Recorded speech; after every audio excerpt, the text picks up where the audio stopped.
Okay, let's start our bell ringer. All right, so we're going to match the sentence to the type of figurative language. Remember, yesterday we talked about idioms and alliterations. Do we know what those were? What was an alliteration? Look at the top. You have the definition. You can look at this. It's right here, Cedric. The repeating sound of beginning words. So you remember we said Sally sells seashells by the seashore. You remember that? And Miss Wheeler gave a really good one that y'all giggled at. I thought it was funny. And then idioms is the words that have different meanings from what they're really saying. Remember, like break a leg and it costs an arm and a leg. We talked about things like that. So the first one, Alex is a clown. What do we think that matches to? Do we think it matches to idiom, simile, metaphor, or alliteration? Metaphor. Metaphor. Good job, Cedric. Oh, gotta let it write. Metaphor. She is cute as a button. Simile. Simile, good. Listen, he dumped the delicious donuts. Adam. Say it. Adam. Alliteration, but very good. And why is it an alliteration, Trayden?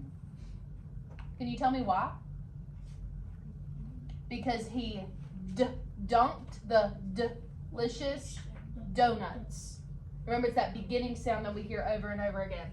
And then Lucy got cold feet before the race. Idiom. Because did her feet really get cold? No. She got what? She was nervous. That can mean that you're nervous, you're scared, anything like that. Okay. So this is multiple choice. What type of figurative language is shown? Krispy Kreme. I'll give you a hint. Krispy Kreme. It is a donut place, you're right. Is it an idiom, an alliteration, a simile, or a metaphor? Alliteration. What's the sound you hear multiple times, Trayden? K, very good, Corey. All right, the next one. Kayla is sweet as a cupcake. Simile, very good. And then the last one, the argument will make your blood boil. Metaphor. Metaphor, very good. All right, did everybody get that? Yes. Got it in your notebook? Yes, yes, yes, yes. Wonderful. Whoops. All right. Now let's watch, if I can get there. Go back. Internet's being slow today. All right, we're gonna watch. Remember yesterday we did chapter 11. No, I wasn't here. Well, this will give you a little insight about what it was about.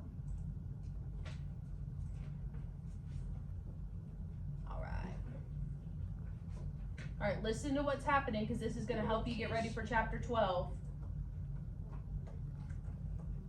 In chapter 11 of Freak the Mighty, Kevin and Max travel to the new tenements to deliver the purse to the damsel in distress. Tenements are run-down, overcrowded apartments in the poor section of the city. Everyone in town calls the new tenements the New Testaments. Testaments are a covenant between God and man.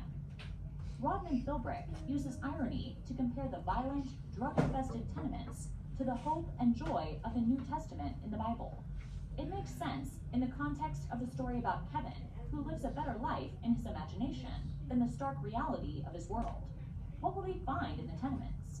The address on the ID card indicates that Loretta Lee lives in the New Tenements, or New Testaments, as everyone calls it, on the other side of the mill pond. Max is not allowed to go there. Not that he wants to go. Only the poorest people and drug users live in the Testaments. Kevin says that it's okay for Max to break his promise to Grim and Ram if he is on a quest. Kevin hopes for a reward, but Max knows better than to expect that at the Testaments. On the way to the Testaments, Kevin rides on Max's shoulders, as he does most of the time these days. Max likes having a big brain up top, and Kevin likes not having to use his braces or crutches.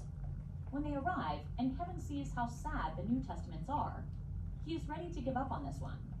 But Max says since they're here, they should return the purse they found to its owner. Before they even have a chance to ring the bell, the door opens and a hand comes out reaching for the mail. Max is unable to get his feet to move before the lady at the door is yelling for someone named Iggy to come look at the circus on their doorstep.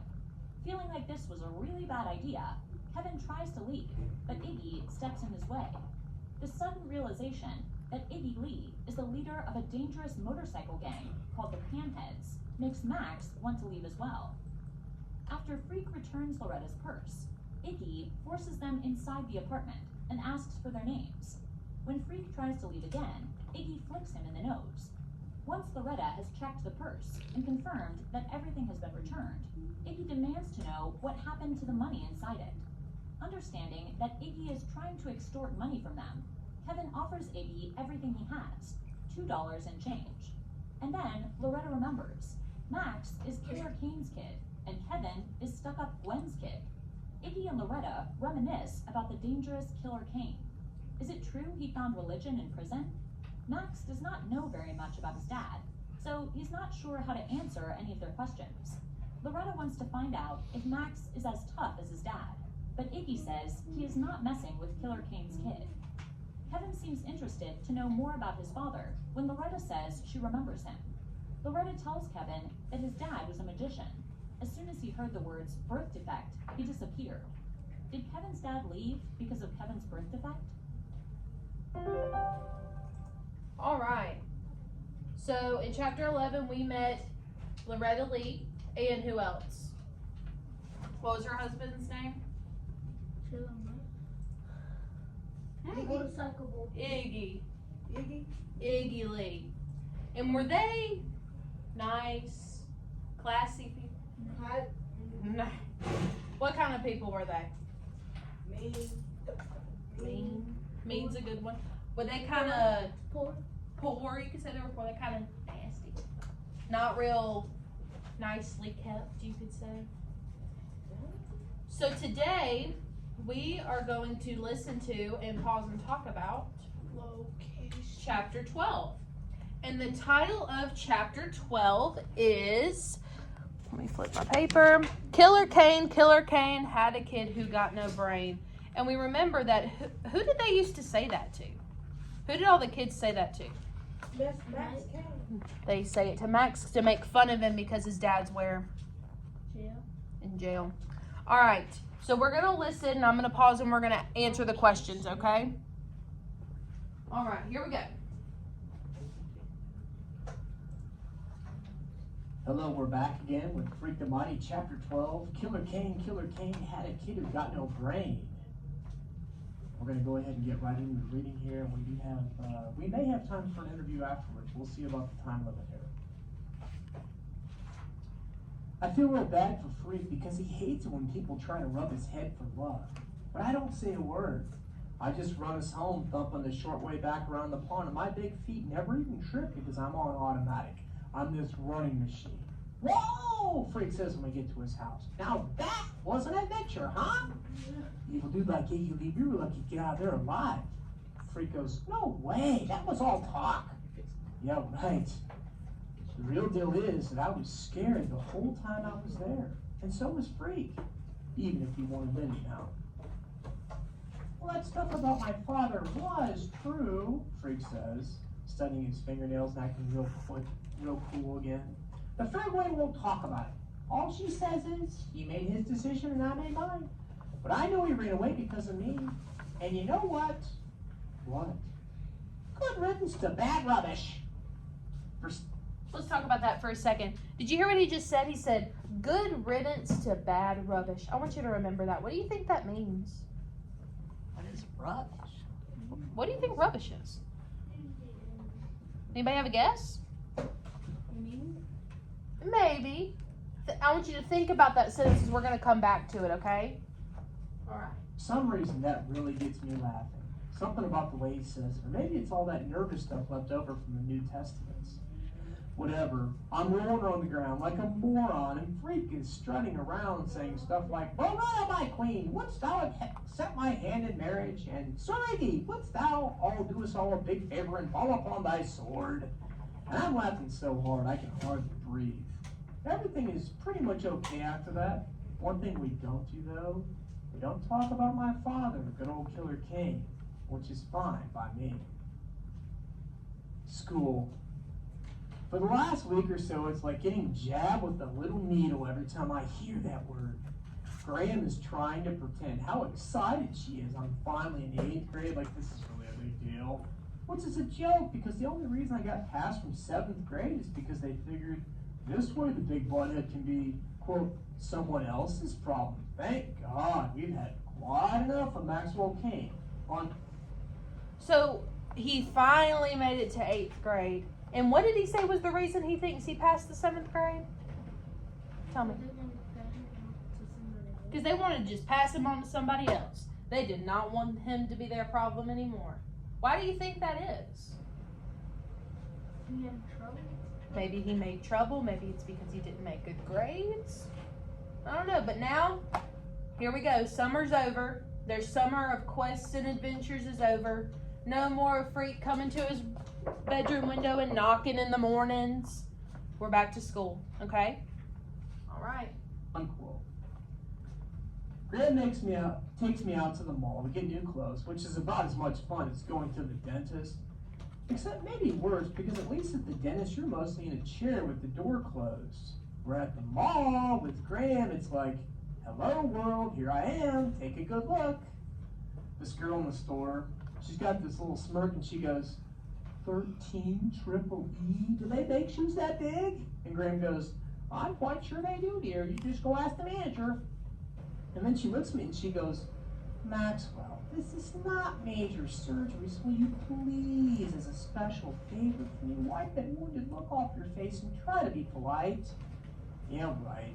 The manager, when he comes out with these brand X running shoes, he wants to help me take off my old shoes like he's pretty sure I can't do it by myself. But I give him this look and he backs off and lets me do it by myself. I wish you'd tie those laces, dear, Graham says, and when I'm swishing around the new shoes. Well, that's the fashion, the manager says with this heh laugh. Actually, they're designed that way. You don't need to lace them up. Just to prove what a jerk he is, I tie up the laces, and that makes Graham happy. Which is funny sometimes, how little it takes to make her happy. Except you can't really figure out until you've already done it. Does that make any sense? Finally, we escape the mall, and I've got enough new clothes to last me, as Grim points out, a week or so. Or you could just keep letting out his cuffs, Grim says. Except they don't have cuffs now. What am I thinking? Oh, I think he looks quite handsome, Graham says. Maxwell, please turn around and keep your shirt tail tucked in. Oh, leave him alone, Grim says. He's not a fashion model. Oh, I just can't get over it, Graham says. Our little Maxwell's growing up. Growing is right, Grim says. The boy's certainly growing. All right, so the first question is, where does Graham take Max? To the mall. To do what? Get new clothes. To get new clothes. And why does he need new clothes? They just said he keeps what? Growing up. Growing and growing. He just gets taller and taller. All right, so school's starting. He's got new clothes. He's got new shoes. He's ready to go, right? Yeah. Let's find out. The deal is, Freak and I get to be in the same classes. He made the Ferg Wing go in and see all these people at the school because I wasn't supposed to be in the smart classes. No way. And finally they agreed it would be good for Freak having someone to help him get around. Grandma's kind of worried about it. She doesn't want to sign the papers like she thinks the LD class has done me a lot of good or something. And being in the genius class is just going to make me slower and dumber than ever. But one night I come up the cellar stairs, real quiet, and Grim is saying, let's give it a try. Nothing else has worked. Maybe that's what he needs as a friend. And that's the one thing he's ever had with all those special teachers. And the next morning she signs the papers and we get to school the first day. Freak helps me find my name on the list, and it's true. We're all in the same classes. True. Okay. So now they're in the same classes. So why did Gwen go to the school? To meet new people. No, why did Gwen, Kevin's mom, go up to the school? To put him and Freaking in the same class. Because she wanted them to be in the same class. Now, Graham was a little bit hesitant. You know what hesitant means? Not really ready to do something. She was hesitant, and do you remember why? She didn't want to sign no paper. Because she didn't want to sign the papers. She was hesitant signing the papers because she thought that the class that he was in, the LD class they call it, was good for him. He was growing academically, but he really didn't have any friends. It was good for him academically, but socially he had no friends. He just kind of went to school and came home. So when Max and Kevin became friends, Graham and Gwen, Kevin's mom, said maybe they should be in the same classes together because it would help Max have a friend, right? Keep his friend. And what would it help with Kevin? Kevin could help Max learn, but what else? He said he could help him he'd help him get around, help him walk around school. It's very right. All right, let's keep going. Freak says, studying his fingernails and acting real cool again. The family won't talk about it. All she says is, he made his decision and I made mine. This little smirk, and she goes, 13 trip. And I've got enough new clothes to last me as Grim points. Growing is right, Grim says. The boy's certainly growing. Real quiet, and Grim is saying, let's give it a try. Nothing else has worked. Maybe that's what he needs as a friend. And that's the one thing he's never had with all those special teachers. And the next morning she signs the papers and we get to school the first day. And Freak helps me find my name on the list, and it's true. We're all in the same classes. At first, all the other kids are looking cool and acting cool and showing off their new outfits. They hardly notice us in the hall. Freak is riding high on my shoulders. We're the deal where his desk is always right next to mine. That wears off though, and by the time we leave math, which is just passing out the textbooks and a bunch of numbers chalked on the blackboard, you can hear the whispers in the hall, like, hey, who's the midget? And there goes Mad Max, and excuse me while I barf, and look at Escape from the Freak Show, and oh my God, that's disgusting. Maxwell Kane? This is from Mrs. Dinelli, the English teacher. She's new to this school, and when I nod and raise my pencil, she goes, Maxwell, would you please stand up and tell the class something about your summer? Which, if she wasn't new to the school, she'd know better, because getting up in class and saying stuff is not something I do. Maxwell, she goes, is there a problem? Well, by now there's a lot of noise, and the kids are shouting stuff like, forget it, Miss Dinelli, he's braids in his tail. Yeah, ask him to count and he can paw the ground. Maxie pad, ask him quick about his dad. Killer Kane, had a kid who got no brain. Miss Dinelli had this look like she's stepped in something and can't get it off her shoe. The shouting and singing goes on, and pretty soon some of the kids are throwing stuff at us. Pencils, erasers, wadded up paper. And it's like Miss Dinelli has no idea what to do about it. The room is out of control. Okay, so the next one is, what question does Mrs. Dinelli ask Max that gets the class all fired up? What's she asking?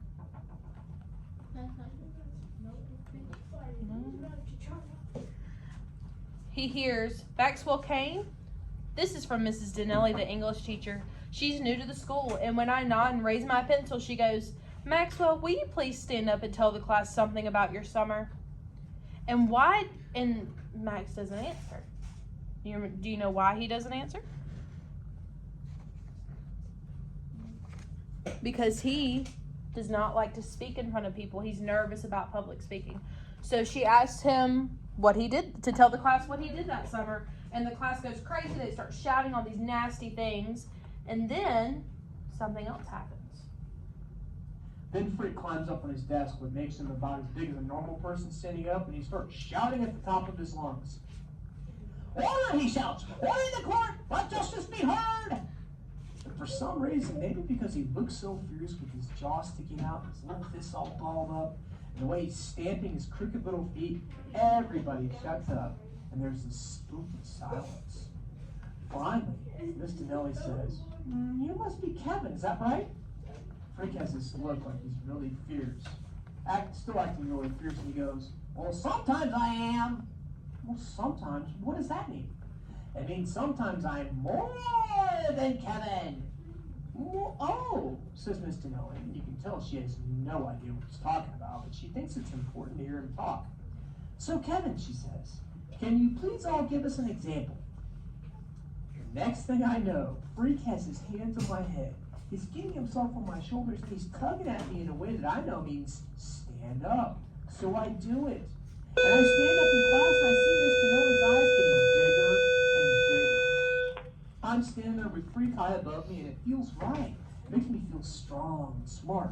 How's this for an example? Freak is saying. Sometimes we're 9 feet tall and strong enough to walk through walls. Sometimes we fight gangs. Sometimes we find treasure. Sometimes we slay dragons and drink from the Holy Grail. Miss Tonelli is backing up to her desk and she says, oh my, that's very interesting, I'm sure, but could you please both just sit down? Freak is riding me like he's the jockey and I'm the horse and he's steering me around the class, showing off. He's raising his fist and punching it in the air, going, break the mighty, break the mighty. And pretty soon he's got all the other kids chanting, freak the mighty, freak the mighty, freak the mighty. Even though they don't know what he's talking about or what it means. I'm standing up straight as tall as I can and I'm marching exactly like he wants me to. Right and left, backwards and forwards. And it's like music or something. I don't even have to think about it, I just do it. All these kids are chanting our name and Miss Tonelli has no idea what's going on. She's flipped out and more or less hiding behind her desk. The whole class is raising their hands in the air and chanting, freak the mighty, freak the mighty, freak the mighty. I can't explain why, but it was really pretty cool. Okay, so after he stands up and he says, we're Freak the Mighty and we're 9 feet tall, and he goes on all about this. What does he have the whole class chanting? Freak the Mighty. So he's getting them all into it. He's gaining more what? More friends. It's not just Max and Kevin. Now he's got the whole class behind him. All right, let's see what happens near the end. Anyhow, that's how Freak and I get sent to the principal's office the first time together. Mrs. Addison, she's the principal. She takes one look at us waiting outside her office and she goes, what have we here? I'm afraid there's been a slight misunderstanding, Freak says. If he'd be so good as to allow me to explain. Mrs. Addison is this really serious acting black woman with tight gray hair and a bun, and he seems to make her look like she works for a bank or something. She has this funny little smile like she's sucking on a lemon, and it quick turns sweet and she goes, well, by all means, let's hear what you have to say. Convince me. I can't really remember what Freak said, except he used so many big words, she had to keep looking up stuff in his dictionary, which she seemed to get a real kick out of. But the important thing is, whatever Freak told her, she fell for it. All right. Well, there was chapter 12. And so why did they get sent to the principal's office again? For hollering, yelling, causing a disruption in the classroom. And what happens in the principal's office? You remember what they said happens?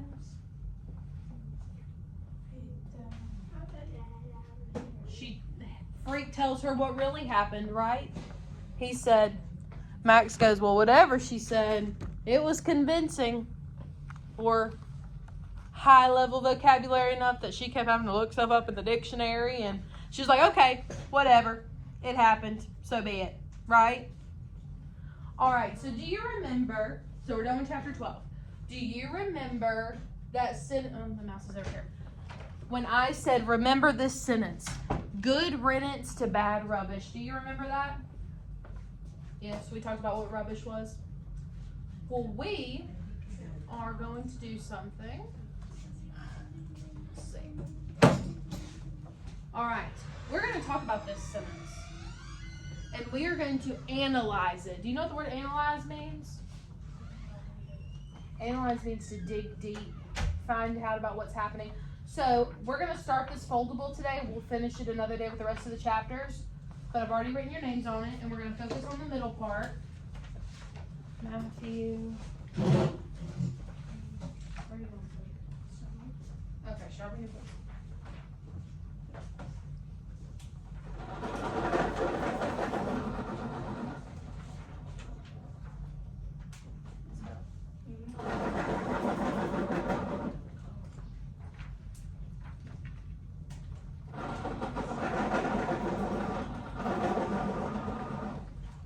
All right, Cedric, have a seat. Yep.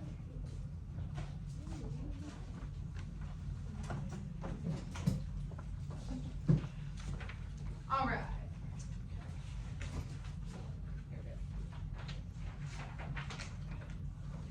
right, so before we start writing anything, we're going to talk about text analysis and how to find the meaning of a text in the story.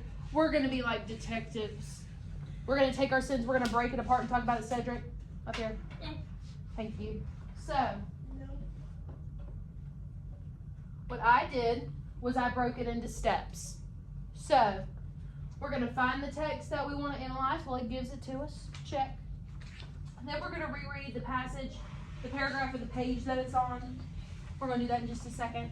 Then we're going to decide what the story is discussing in these points. What is it talking about? And then we're just going to determine the meaning. So, let's go over here to this. Don't start writing yet. So it says, what does freak mean when he says good riddance to bad rubbish on page 73? And it wants us to give evidence. What does evidence mean? Support it from the story, right? Give evidence from the story that supports your answer. So what I'm going to do is I'm going to go to the passage. I'm going to read what it says. Are you ready? Are we listening? I'm going to read the whole paragraph. That stuff about my father was true, Freak says, studying his fingernails and acting real cool again. The Farraguin won't talk about it. All he says is, he made his decision and I made mine. But I know he ran away because of me. And you know what? What? Good riddance to bad rubbish. So, first of all, good riddance. What does that mean? Goodbye. Goodbye. That's awesome, Kane. Great job. Good riddance means goodbye. Peace out. So long, right? And then what does rubbish mean? What do we think rubbish means? What do we think? Cedric, we're not writing. Trash. Very good.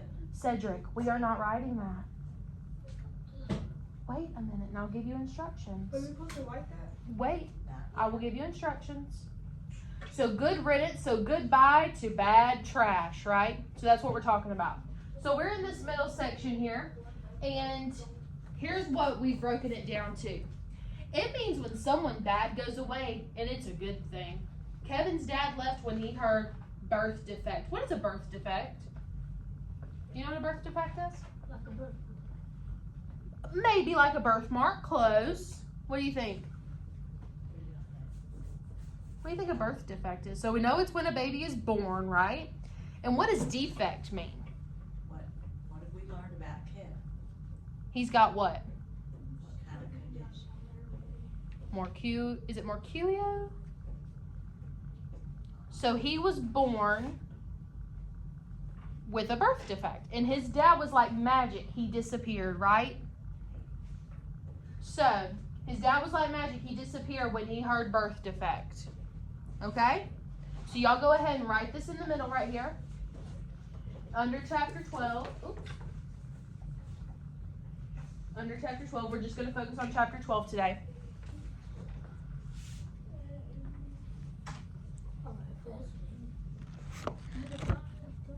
Okay. Whatever. And then once you've finished writing this, I want you to put it in your notebook, and we are going to do our quizzes. Just here, I'll circle it. Just the middle part. Yep, here, I'm going to put everything in the red box. Well, here. If it's in the red box, you need to write it. Okay? So, in chapter 12, Max went shopping for new clothes and new shoes. Did you hear what shoe size they said he is? 13 triple E. Have you ever heard of a 13 triple E shoe? No. Because I haven't. You know what that makes me think of? Have you ever seen like a basketball player's shoes? How they're like huge? That's what I think of. And he got some new clothes because they just said he kept growing and growing and growing, right? And then what happened? School started, right? And who were in the same classes together? Max and Freak, Max and Kevin. And they were really excited about it. But that first day, when she said, Max, can you stand up and say something about your summer? What happened? Everybody started filming. 1-0. He froze. He didn't answer, right? Then they started making fun of him and teasing him with all these ugly things, right? And then Freak tries to defend him, right? He stood up on the table. He stood up on his shoulders and he said, "We're Freak the Mighty. We're 9 feet tall. We do all these things. We go on all these quests." And then the class gets riled up, right? It starts going crazy in there and they start shouting what? Freak. Freak the Mighty, Freak the Mighty. You remember he said their fists were up in the air? And then they get sent where? To the principal's office. To the principal's office. So,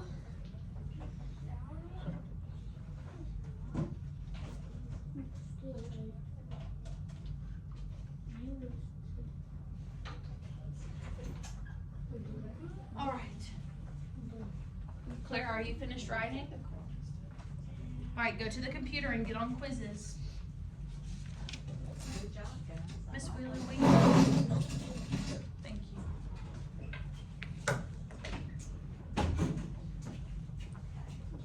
Jessica, we need to see details. All right, Cedric, put that in your notebook for now. We're gonna do this later. We're just doing this. I need you to get a computer, okay? Duh. You started before. Okay, it's not a race. We are not in a hurry. You need to keep your notebook, please. All right, I just need you to go get your computer. Thank you.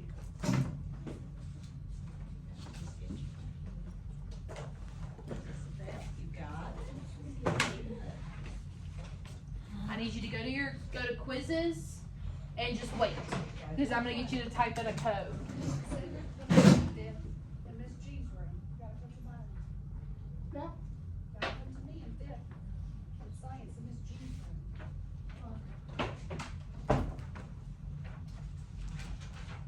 Here, Trey, I'll move this. Go through clever, guys. Go through clever, and then Matthew, put it in your notebook. We're not gonna do that part right now. Yeah, wait on that. Y'all wanna play the game first. Yeah, isn't that way more fun? All right, Kane, did you get it? All right.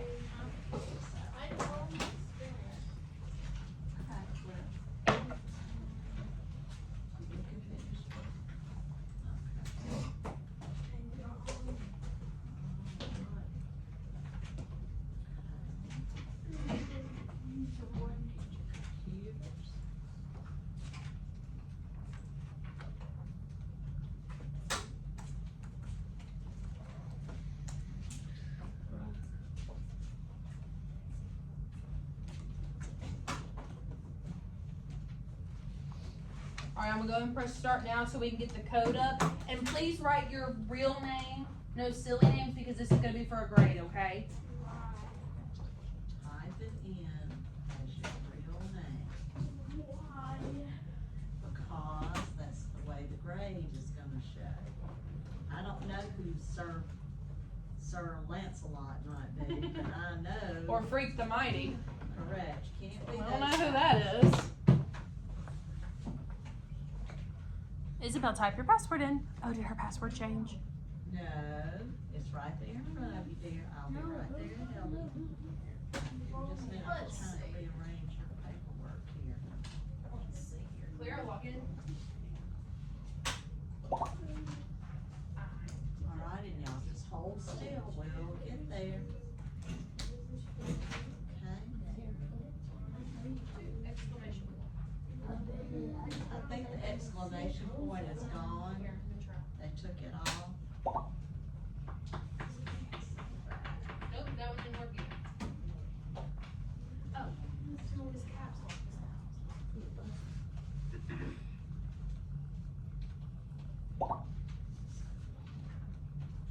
All right, good, clever. We're in.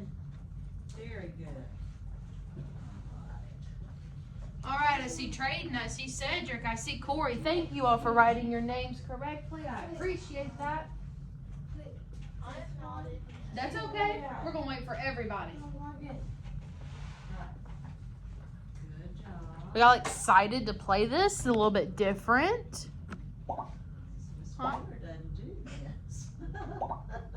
Matthew's in there under anonymous, Alright. but he's in there, so we're good. It's in school, and you keep going, scroll down.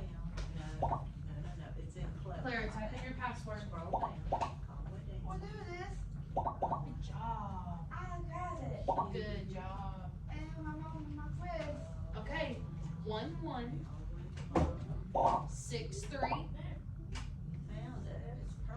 376. There we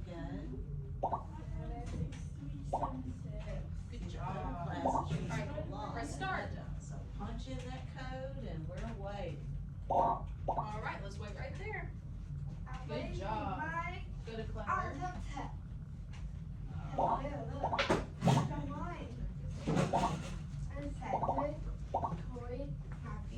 How excited?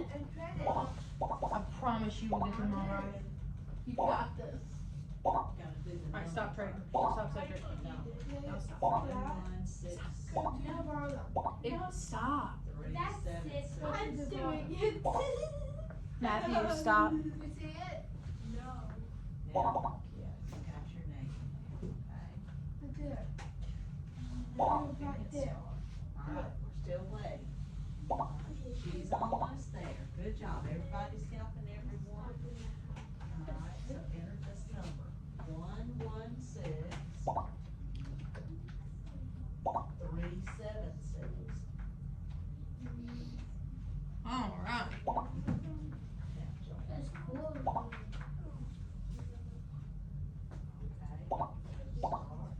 Now the text will read aloud to you if you want it to. There was a button there where it could read aloud to them. Alright, you ready? Are we ready? Think everybody's there? Here we You go. have to read the questions. We're gonna get started. I wonder if it'll pull them all in the same question. I don't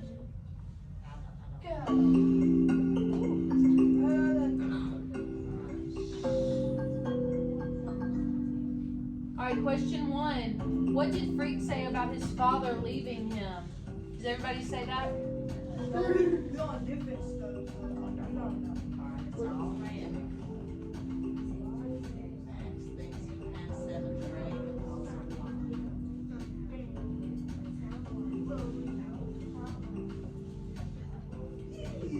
Trying to check your life.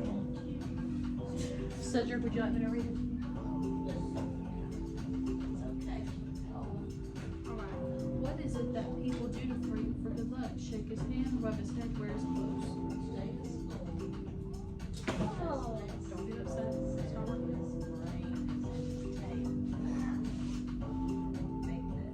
How do they make fun of Max? Call him Killer Kane. Killer Kane. They call him Freak. They call him Donald. Think about it. There you go. Good job.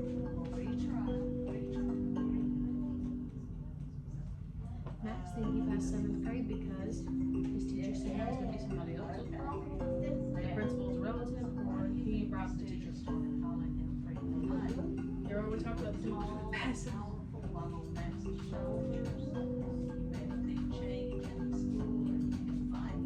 Good job.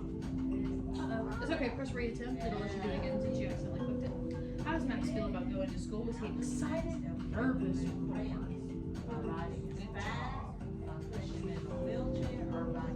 On the first day of school, his classmates, he said his brain is in his tail. Is it because they think he's a horse, he's smart, or he can't answer the questions she asked him? What is that? Think about it. What happened? She said, think about it. She said, Max, can you stand up and tell me? Good job.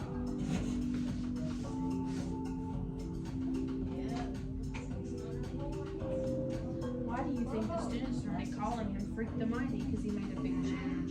He can fight, or he looked tall and powerful on Max's shoulder. Hey, we're here. Press reattempt. What is it that Mrs. Donnelly doesn't know about Max? Is it that he gets nervous speaking in front of people? He's really smart, or that he's a big guy? That's okay, keep going.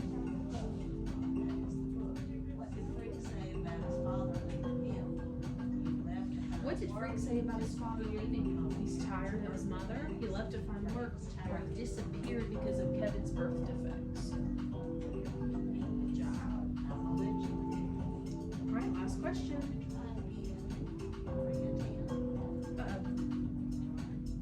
So I know it's not that one. So what does Gramps want? Why does she not want to sign the papers? Because she thinks the LG class is good for it, or because she can't read? Remember, it's not this one. Good job. All right. How does Max? Y'all are doing really good. Excited? Good job. How does Max feel about going to school? Excited, nervous, or bored? Try it again. Everybody got number 1 correct. Start looking. Ooh, most of everybody got that one. Is he bored or nervous? Y'all are doing so well. Why does Great job, guys. sign the paper?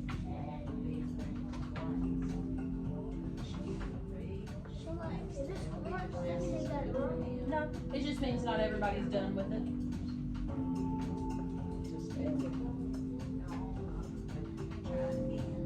It lets them read. I like that. Yeah. Kane, are you finished? She cannot read. Perfect. Corey, are you finished? Matthew, are you finished? Good. All right, Clara's done. All right. They call it free. They call it killer cane. Has a son who got no brain. Look, y'all are at 88%. Y'all are 78. When they call it dementia. They call it free. They call it has no brain.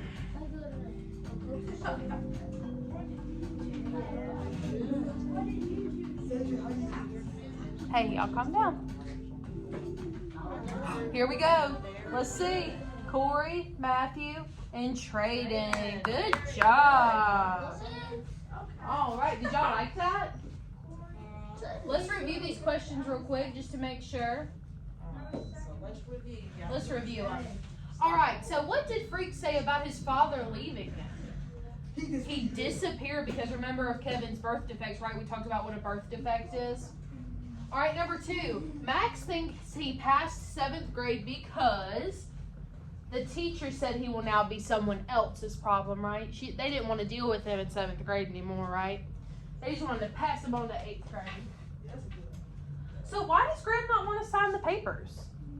She thinks the LD class is good for him, right? But remember, they kind of switched when Gwen, Kevin's mom, goes, but I think they would benefit more from the friendship, and Kevin can help him with his schoolwork, right? All right. On the first day of school, his classmates said his brain is in his tail. Why? Well, it wasn't because they thought he was a horse. He can't answer the question Mrs. Donnelly asked him, right?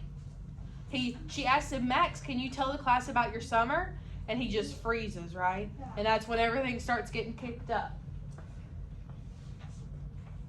And how do they make fun of Max? They call him what? Killer Kane. Killer Kane has a son who got no brain, right? And you remember, that's a thing that happens throughout the whole book. And how does Max help Kevin move around? By carrying him on his shoulders. Very good. And the last question. Oh, no, I think there's one. Why do you think the students started calling him Freak the Mighty? Because he looked what? Big and tall and powerful. I like that word, powerful. Because he was on his shoulders, right? He made him 9 feet tall. And what is it that Mrs. Donnelly doesn't know about Max? He gets nervous speaking in front of the class, right? When she said, Max, can you tell us one thing you did this summer? He does what? Claire and Isabel. He freezes. He just can't do it, right? All right. Question 9. How does Max feel about going to school? He was nervous because he was going to be in classes with people he didn't know, right? It was a change. When I came to school, I was really nervous. It happens. When you make a transition like that, that's a scary thing sometimes. But you gotta make friends. That is very true. What is it that people do to Freak for good luck? They rub his head. That's kind of weird, right? Remember, it starts with Loretta Lee, and it trickles down into his class, too. He's like, why are all these people rubbing my head, right? And maybe that'll come back. We'll see. But, anyways, guys, y'all did very good on that. So, tomorrow we will do chapter 13, and we'll see what happens next in our story, okay?